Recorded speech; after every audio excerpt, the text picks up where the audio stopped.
चाय बेचने वाली चुड़ैल, कूड़ा उठाने वाली चुड़ैल। रात के 3 बज रहे थे। पूरे रेलवे स्टेशन पर सन्नाटा था। जोर जोर से हवाएं चल रही थी। तभी रेलवे स्टेशन पर एक ट्रेन आकर रुकती है, जिसमें कई सारे पैसेंजर अंदर बैठे होते हैं, लेकिन कोई भी आदमी उस ट्रेन से बाहर नहीं उतरता। सभी लोग अपनी खिड़कियां बंद कर लेते हैं कि तभी अंदर से एक औरत अपने पति से कहती है, सुनिए जी, इस स्टेशन पर कोई उतर नहीं रहा।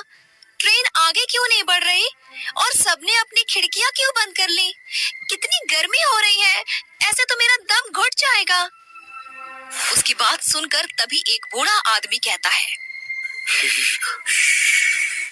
चुप करो, कुछ मत कहो।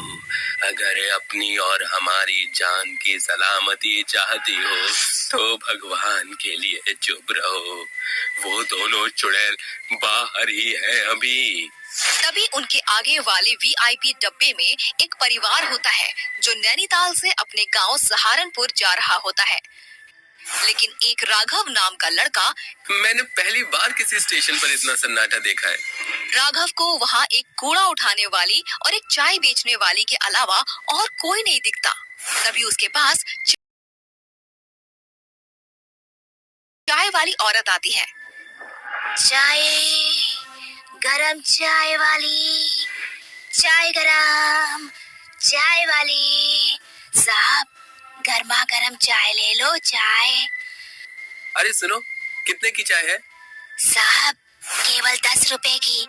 ऐसी चाय आपने कहीं नहीं पी होगी।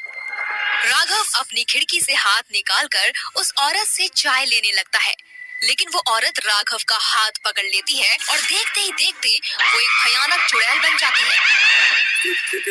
चुड़ैल, भगवान, ये चुड़ैल कहाँ से आ गई? बचाओ, अरे मुझे कोई बचाओ। चुड़ैल राघव का हाथ काट देती है, जिसके बाद कूड़ा उठाने वाली चुड़ैल उसकी मुंडी काटकर अपने बोरे में डाल लेती है। नहीं छोड़ूंगी, किसी को भी नहीं छोड़ूंगी, सबके सब मरेंगे। राघव के चिल्लाने की आवाज सुनकर डब्बे के सभी लोग जाग जाते हैं और ट्रेन के सभी पैसेंजर बहुत डर जाते हैं। और ट्रेन के चलने के बाद वो बूढ़ा आदमी उस औरत को बताता है, ये कुछ महीने पहले की बात है।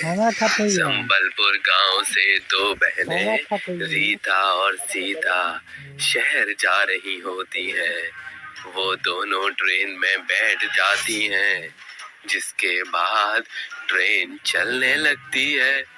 तभी रीता सीता से कहती है, बहन, अगर चाचा ने हमें अपने घर में नहीं रखा तो हम इतने बड़े शहर में क्या करेंगे?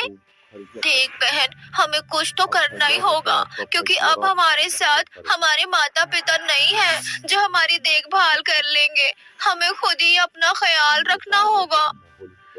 उस स्टेशन पर एक कूड़ा उठाने वाला था और एक चाय बेचने वाला।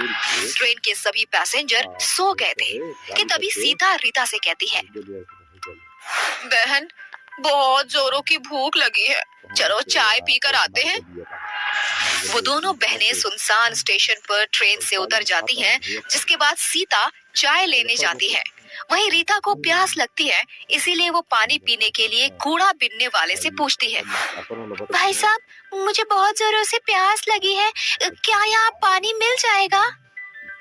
कूड़ा बीनने वाला उसे बहुत ध्यान से देखता है, जिसके बाद वो उससे कहता है, उस कमरे में पीने के पानी की टोंटी लगी है, जाओ पी लो। रीता पानी पीने के लिए उस कमरे की तरफ जाने लगती है कि तभी वो कूड़ा बीनने वाला उसके पीछे पीछे आता है और कमरे का दरवाजा लगा देता है। अरे भाई साहब, ये तुम क्या कर रहे हो? दरवाजा खोलो, मुझे बाहर जाने दो। ऐसे कैसे जाने दूं? पहले वो काम तो कर दूं जिसके मुझे पैसे मिले। क्या चाहते हो तुम? साफ साफ बोलो। रीता बहुत डर जाती है। इतने में वो आदमी एक खंजर निकालता है और उसके दोनों हाथ और उसकी मुंडी काट देता है। रीता वहीं मर जाती है। उसे मारने के बाद वो आदमी चाय वाले के पास जाता है। जब सीता कूड़े बिनने वाले के हाथ में खून से लथपथ खंजर देखती है तो वो डर जाती है, लेकिन तभी पीछे से चाय वाला उसका मुंह दबाकर उसे वहीं ले जाता है जहां उसने उसकी बहन रीता को मारा था। ये तुम क्या क्या कर रहे हो? तुमने मेरी बहन को मार दिया। सीता कुछ कहती इससे पहले उस आदमी ने उसके दोनों हाथ और उसकी मुंडी काट दी। उस दिन दोनों बहनें मर जाती हैं।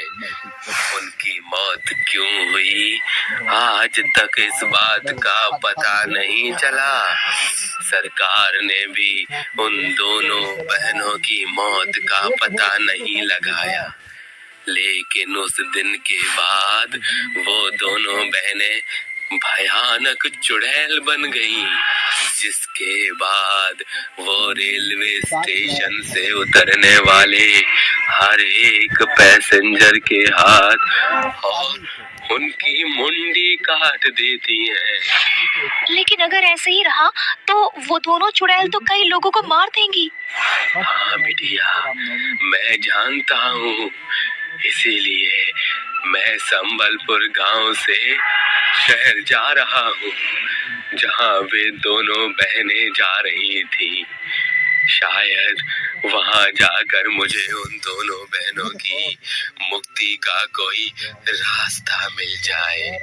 वो बूढ़ा आदमी शहर में उन दोनों बहनों के रिश्तेदार यानी उनके चाचा जी के घर जाता है, जहाँ उसे पता चलता है कि उसके चाचा कुछ समय पहले ही गुजर चुके हैं। तभी रीता सीता की चाची उर्मिला उस बूढ़े आदमी से कहती है, बाबा, मैं ज्यादा कुछ नहीं जानती, लेकिन अपने पति को हमेशा किसी बात को लेकर परेशान देखा करती थी और मरते समय उनकी जेब से ये एड्रेस मिला था मुझे, शायद आपके किसी काम आ जाए। वो बूढ़ा आदमी उस एड्रेस पर पहुंच जाता है, जहां उसे एक बहुत ही जाने माने तांत्रिक बाबा मिलते हैं, जो उस बूढ़े आदमी से कहते हैं, उन दोनों बहनों की मौत उनके चाचा नत्थू लाल ने करवाई थी। वो चाहते थे कि उनके मरने के बाद गांव की सारी जमीन वो हड़प ले, लेकिन उन दोनों बहनों की मौत के बाद वो दोनों चुड़ैल बन गईं और नत्थूलाल को रेलवे स्टेशन की कहानी पता चली तो उसे डर के मारे हार्ट अटैक आ गया। बाबा, मेरी मदद करो, उन दोनों बहनों को मुक्ति दिलाने में।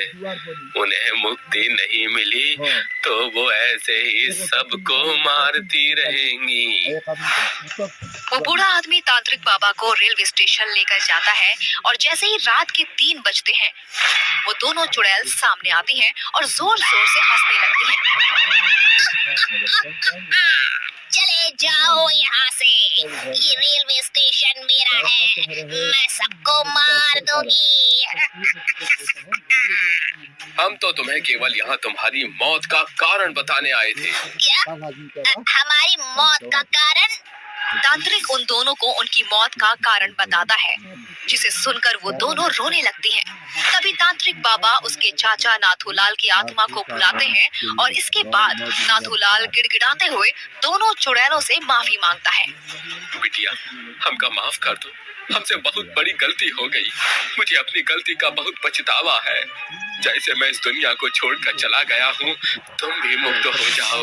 ये सच बात है कि अक्सर अपने ही हमें धोखा देते हैं, लेकिन अब हमारा यहाँ रहना भी ठीक नहीं है। हम दोनों मुक्ति चाहते हैं। तभी तांत्रिक बाबा उन दोनों के ऊपर